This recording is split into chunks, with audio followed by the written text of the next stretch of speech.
Une nouvelle étude scientifique a montré que tout ce que nous voyons et entendons a une influence sur nous, non seulement sur notre psychisme, mais aussi sur tout notre fonctionnement physiologique. Ainsi, ils ont fait regarder à la télévision des journaux télévisés très récents, donc plutôt anxiogènes, et ont opéré un certain nombre de prises de sang. Toutes les hormones du stress étaient bien entendu là. Et ces hormones vont jusqu'à provoquer une attaque de nos chromosomes et un vieillissement prématuré des cellules. À l'inverse, ils ont fait regarder un groupe témoin de beaux reportages sur la nature, sur la terre, sur la création. Prise de sang à l'appui, ils ont montré que ces personnes développaient au contraire une hausse de leur niveau immunitaire et qu'elles étaient en meilleure santé. Pourquoi commencer par cela ? D'abord parce que l'Église n'est pas indifférente à la science, et peu de gens le savent, mais toutes les universités ont été créées par l'Église, en France notamment. Mais pour souligner une chose, bienheureux sommes-nous. En effet, à chaque célébration eucharistique, nous lisons et écoutons des textes qui nous montrent le ciel, qui nous élèvent, qui nous parlent de joie, qui s'adressent à nous en nous disant « mes bien-aimés », qui nous montrent un chemin de bonheur. Et en ce moment, plus que jamais, nous en avons besoin. Parce que l'actualité est anxiogène et que cela va durer un certain temps. Alors oui, je nous invite non seulement à aller le plus régulièrement à la messe, bien entendu, mais aussi à lire régulièrement la parole de Dieu. Parce qu'elle aussi nous imprègne, elle nous transforme, non seulement de manière physiologique, mais de manière surnaturelle.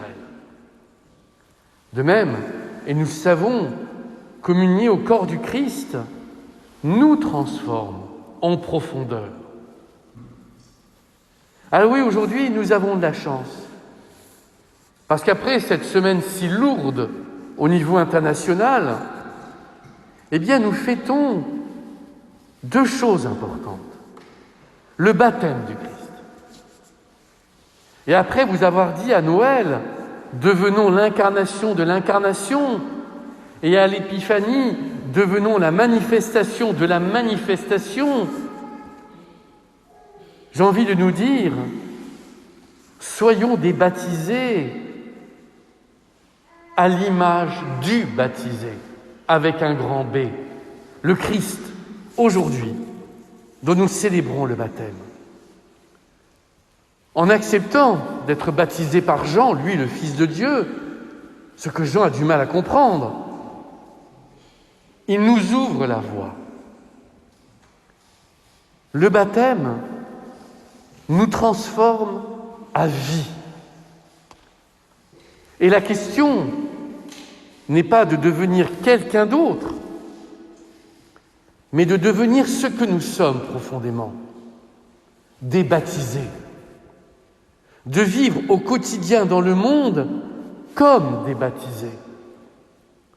Et nous savons que c'est difficile, parce que nous vivons dans le monde, nous baignons dans le monde, nous travaillons dans le monde, nous sommes habillés comme tout le monde, nous vivons comme tout le monde, à part les sœurs qui vivent dans ce monastère. Et pourtant, nous ne sommes pas comme tout le monde. Je l'ai dit une fois, mais au baptême, nous avons revêtu un vêtement blanc. Et ce vêtement blanc, même s'il est invisible, ne nous quitte pas. Et nous devrions tous les matins, quand nous nous habillons, penser que nous l'avons revêtu une fois pour toutes. Imaginez quelques instants que vous alliez travailler, que vous alliez faire vos courses, que vous soyez tous et toutes, toute la semaine, en vêtements blancs. Est-ce que l'on se conduirait de la même manière? Est-ce que l'on parlerait de la même manière? Je ne le crois pas. Parce que le vêtement nous renvoie à quelque chose qui nous dépasse. Et contrairement à une croyance bien répandue, mais que je ne partage pas du tout, l'habit fait le moine ou la moniale. L'habit fait le moine. En revêtant un vêtement blanc, nous nous conduirons comme des baptisés. Et c'est pourquoi aujourd'hui, on voit beaucoup de jeunes prêtres reprendre le col romain ou la soutane, parce que l'habit fait le moine. Et ils l'ont bien compris.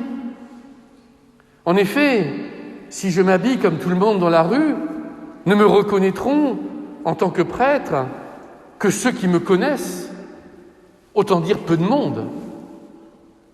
Alors que lorsqu'un jeune, un prêtre, une moniale, revêt l'habit qui est le sien, les uns les autres sont interpellés et sont appelés à poser des questions. Et je ne compte plus le nombre de rencontres totalement imprévues de personnes me voyant avec un col romain me disant « Vous êtes prêtre. Voilà longtemps que je ne viens plus à l'église, mais... » Et nous sommes partis dans une conversation. Si c'est vrai pour le prêtre, c'est vrai pour chacun des baptisés. Alors même si nous ne revêtons pas ce vêtement blanc, et bien entendu, je ne vous invite pas à le revêtir demain en allant travailler, ce qui serait difficile, mais si nous le revêtons par nos paroles, par nos actes, par nos pensées, alors les uns les autres comprendront que nous portons quelque chose qui nous dépasse.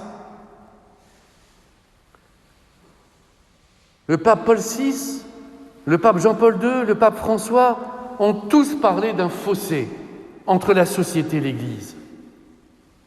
Nous avons voulu le combler en devenant comme tout le monde. Ça ne se révèle pas probant. Alors nous avons à le combler en étant au cœur du monde, témoins de cette réalité céleste, de ces cieux qui se déchirent. Et nous avons constamment, tout au long de la semaine, à montrer le ciel parce que nous sommes. Et l'une des attitudes les plus importantes, certainement, est cette miséricorde que Jean-Paul II a voulu solenniser dans la suite de Sainte Faustine en lui consacrant un dimanche. La miséricorde, c'est un mot qui apparaît un peu désuet, et pourtant il est d'une profondeur infinie. En hébreu, il désigne le fait que Dieu ouvre ses entrailles maternelles et donne tout son amour. La miséricorde n'a rien de désuet. Elle nous montre au contraire, comme le disait le Père Maurice Zindel, que la toute-puissance de Dieu est une toute-puissance d'amour, parce que Dieu ne sait qu'aimer. Alors oui, aujourd'hui, à la suite de cette début d'année si riche liturgiquement, nous sommes appelés à nous interroger. Est-ce que nous vivons baptisés tout au long de la semaine? Est-ce que notre cœur est miséricordieux comme celui de Dieu? Nous avons à nous interroger, mais surtout à demander au Christ de nous donner la force de vivre aujourd'hui dans ce monde si compliqué, en baptisé. Alors j'en suis certain, nous n'aménagerons pas le monde, nous le changerons. Et le monde a besoin d'être changé. Amen.